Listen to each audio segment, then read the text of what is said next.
Hi, this is Martian Sorb. We are doing our second episode of All the Mods 8.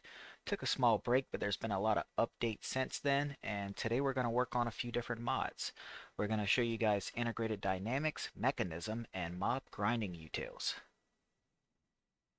We did a little bit of changes to the base, you probably see. We're going to cut out a lot of stuff because one of the feedbacks that we got from everyone was that we were showing too much of the boring stuff. So there's going to be a lot more reduced down video footage. And as a result, you'll just kind of see the end results. But we'll make sure to tune in anytime we're adding new stuff to a mod so that you'll be able to see exactly how those mods work.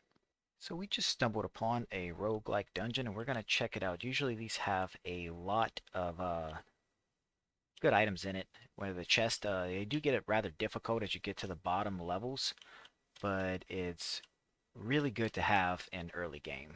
So here we go. All right, so when you get to the bottom of each layer, it'll have this little staircase and you'll have these entrances that you can go into. Inside of these is a bunch of spawners. You probably know this, but spawners spawn when you get close to them. So if you light them up before you even get there, you'll keep them from being able to spawn, and then you'll be able to move through here safely, or at least safer. So occasionally you'll come across these named guys. They're from Apotheosis, and they drop really good loot, but they are quite difficult to fight. One really cool trick that you can do is if you pick them up with something like a mob yoinker or a mob imprisonment tool. There's a number of different mods that let you pick up mobs, but use one of those. Set down a seat from create, and then shift click them onto the seat, and they'll just sit there, and he can't do anything, and we can just sit here and beat him to death. It's gonna take a minute. We'll be back. So the whole reason we decided we wanted to go into the rogue dungeon was because we needed some glowstone. And after what we would want to spare you guys of 20-30 minutes of searching, we found some. So now we're going to take this, and here shortly you are going to see exactly why we needed glowstone so bad. So we were going through the dungeon, and we came across this room right here. This is actually an occultism spawn structure, and these trees, if you have the right equipment on to be able to see them, would be the occultism wood. It's how you would get started in it. There's another easier way to get started in it, and we'll show you how to do that. But the alternative way to get in here and start occultism is to find one of these structures so that you can get the wood that you need to get started with it.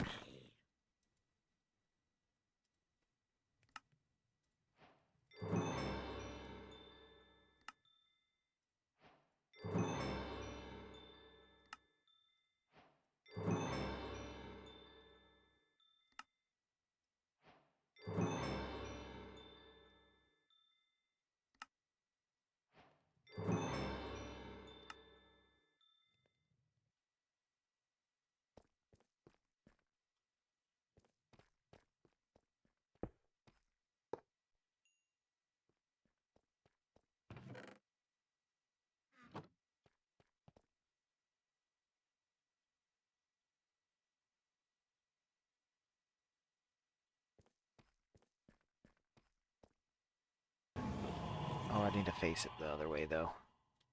So yeah, so right here I'm squeezing mineral logs into the drying basin, but as you can tell, I have placed them in the wrong spot, so I'm gonna just swap that real quick. It's an instant break. You can just hit it with your fist or that. And as it continues to dry, it's gonna make my crystallized mineral that we need. Jumping up and down is how you cause it to squeeze. And you can right click the finished product out. You will need a lever to reset the squeezer, or some form And, of redstone signal.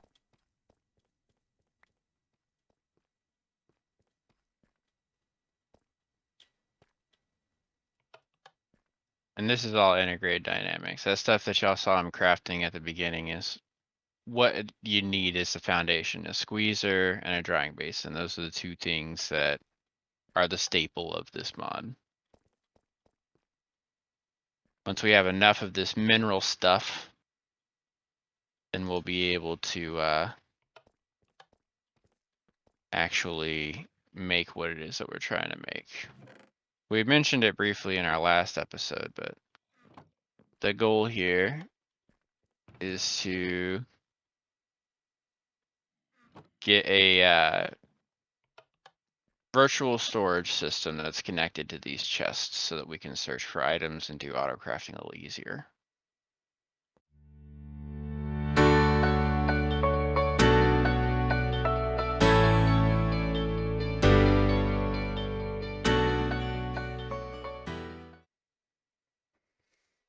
So at this point, we have the main components of our integrated dynamics crafting setup. This is going to give us kind of a little jump start to storage and crafting.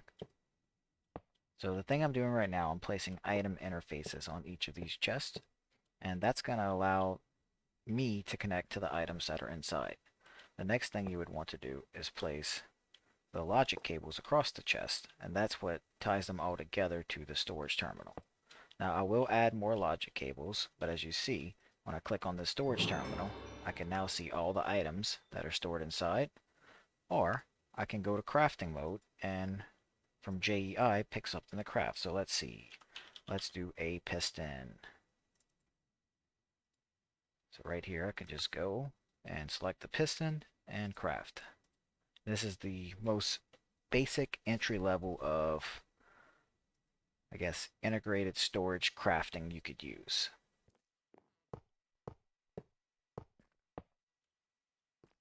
And now everything's connected. So we'll just dump everything we have back in. And actually, we could just do it from here.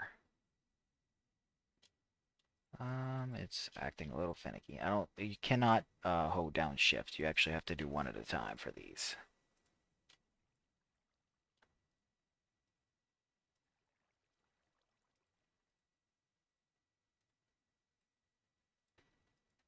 And there we go.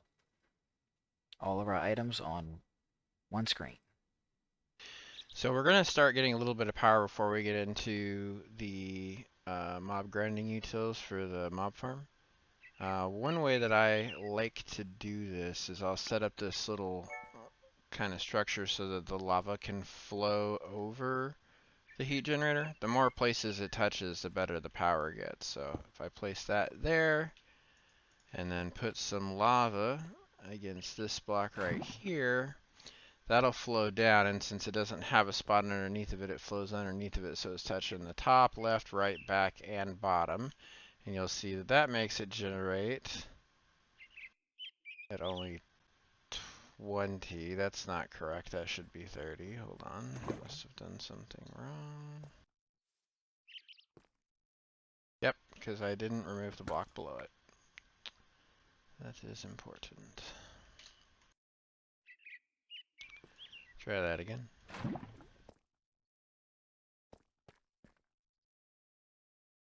And there we go. So it's not a ton of power, but it's definitely enough to get your feet off the ground. And I'm gonna start Mekanism here shortly. I just gotta make a few more machines. We'll be back with those when they're ready. Alright, so I got the first thing that we need to start Mekanism. It always starts with an infuser. So I'll just place this directly against the power side of the heat generator. It gets powered up. And we need to make steel in order to make the power cables. So 8 pieces of coal will give us 4 pieces of steel, because you have to run iron through it twice. The first time it gives you the enriched iron, and then it gives you the steel dust. And then all we gotta do from there is smelt the dust, and that'll give us our things that we need for the power cables. Now that we've got our power cables made, we can use that to move the power. Anything that touches this line will get powered, so that we can have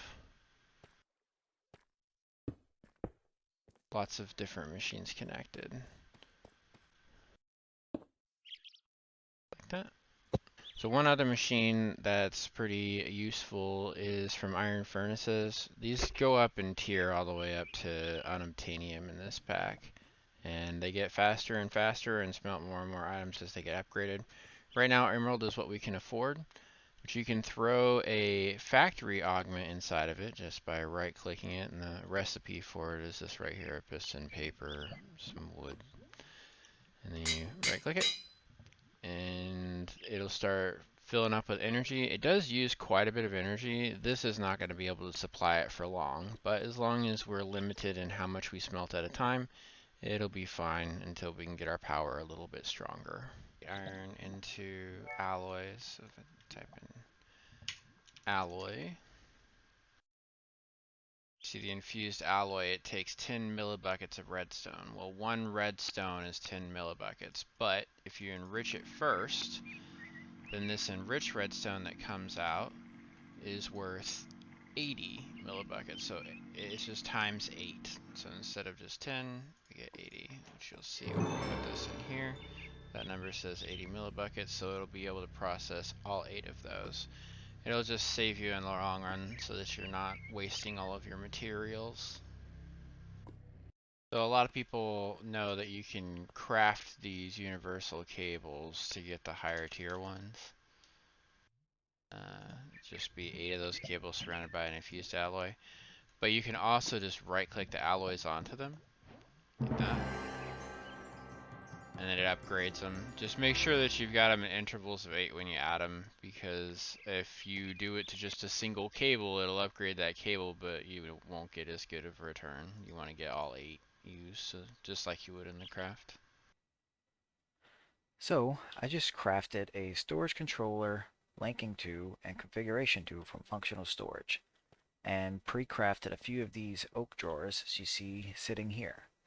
And what this is going to do is it's going to allow me to place this storage controller and connect each of these drawers to the controller. After that, I'll then add an interface similar to what I did for these chests and link this to the integrated dynamics crafting system. So that way anything we put in these storage drawers will be accessible from this terminal here. And we have to set the priority higher so that it'll always go into the drawers first. That way you don't have things going into your chest at the same rate that they go into these drawers. Now I have the item interface and logic cables ready. What we're going to do is connect these up here. And you see that the storage controller is now connected to the integrated dynamics system. What I'm going to do is go ahead and change this priority, just like Marsh talked about. So we want to set this higher, that way everything is going to default into these drawers. And the next thing you want to do is lock all of the drawers. You'll use the configuration tool for that. Make sure you click in the center, because if you click in one of the boxes, it will suck up the item configuration tool. And what locking these does is it prevents anything from accidentally going into these drawers that you don't want. So now that they are locked, I'm going to go ahead and link them with the storage controller. First thing you need to do is right click the storage controller. After that, you will right click all of the drawers to connect them to it.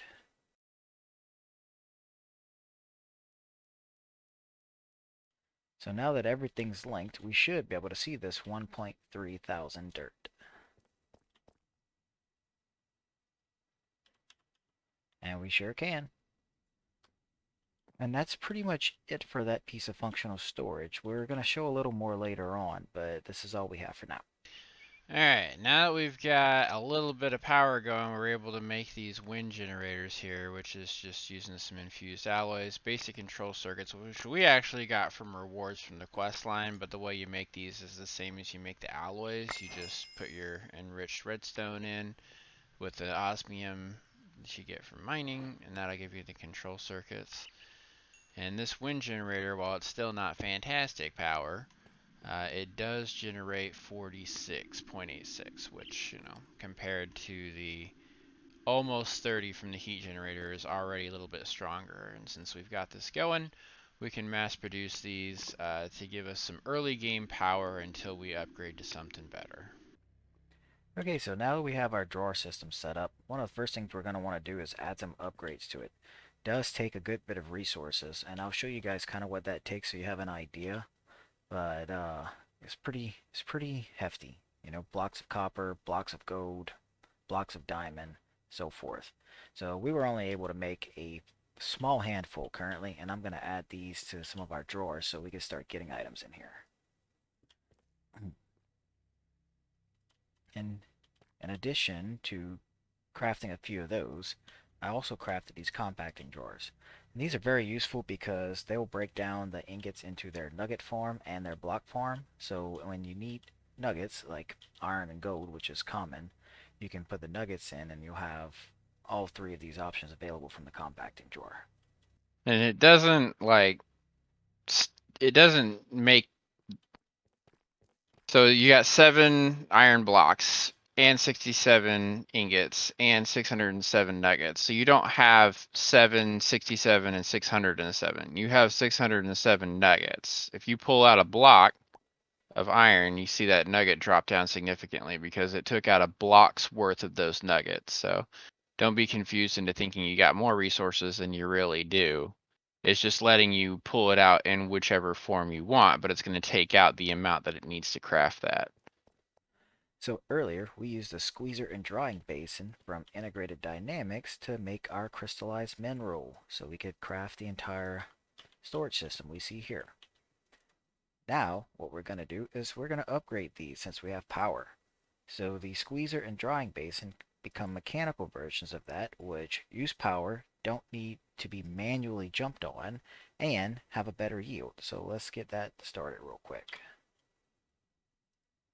Looks like we're going to need 4 energy batteries, 2 for each, so get those made. Oh, helps if I put stuff into the system.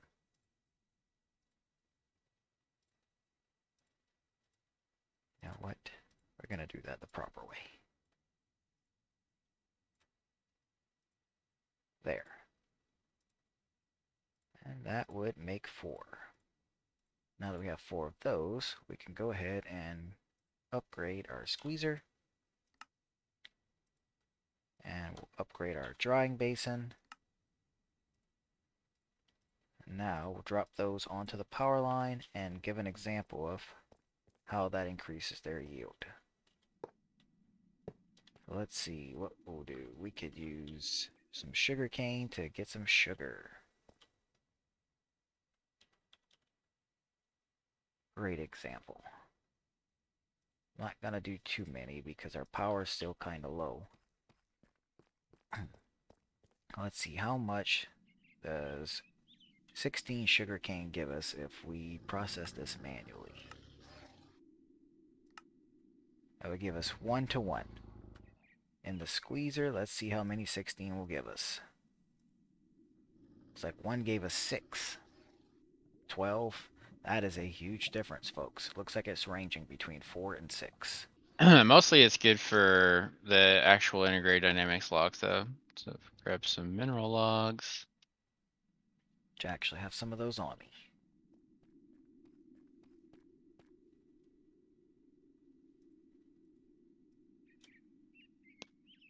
So normally when you would squeeze it in the non-mechanical version, you wouldn't get any extra crystallized mineral chunks, but it adds up.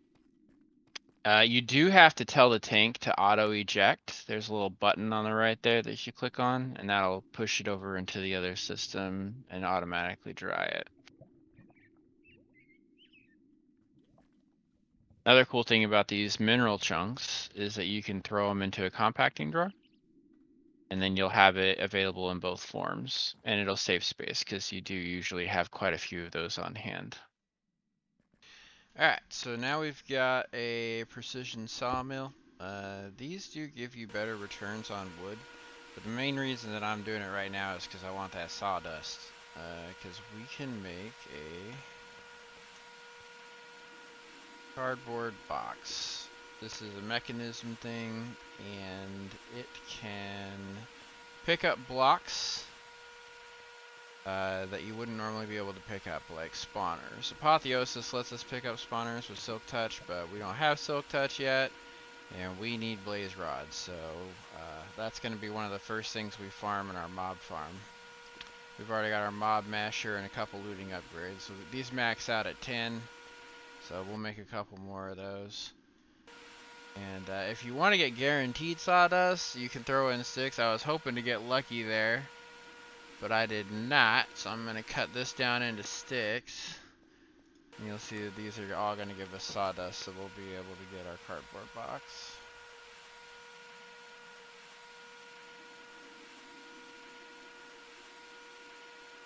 So next step is the nether. We'll see you there in a sec. So I found...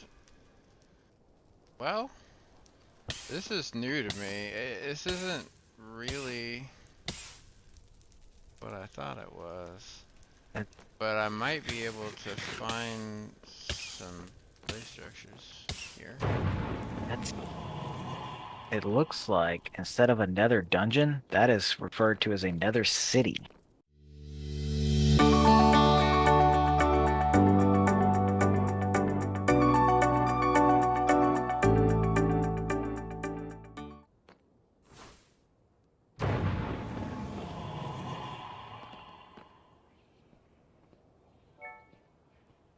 That book I just used is from Ars Nouveau. It's kind of like Flight. It lets you glide like an Elytra.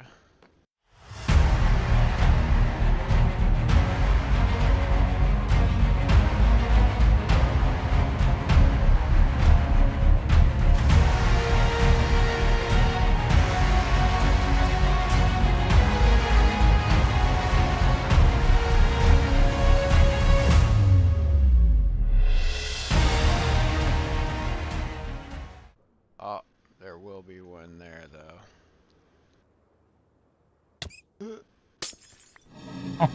Clutch. No! Slash home, slash home. Just kidding.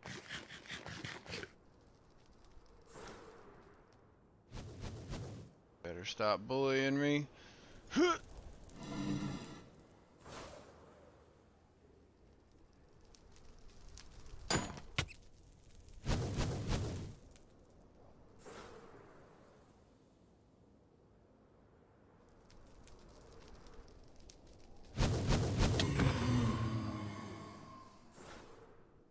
Alright.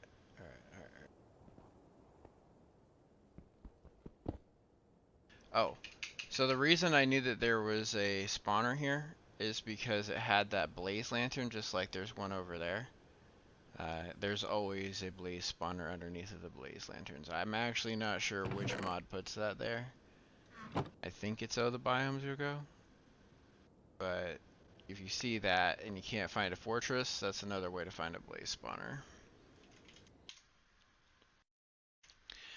Alright guys, that's going to do it for today's episode. I was trying to get to where we could get the mob farm done, but it ended up taking a little bit longer to get this stuff taken care of. But we got integrated dynamics up and running, so we can view all of our stuff in the system now. It's a lot easier to do our crafting. We've got our storage drawers set up so that they're ready to go for when we start taking in our mob drops. And we've got some power going. So all in all, I would say still pretty good for episode number 2.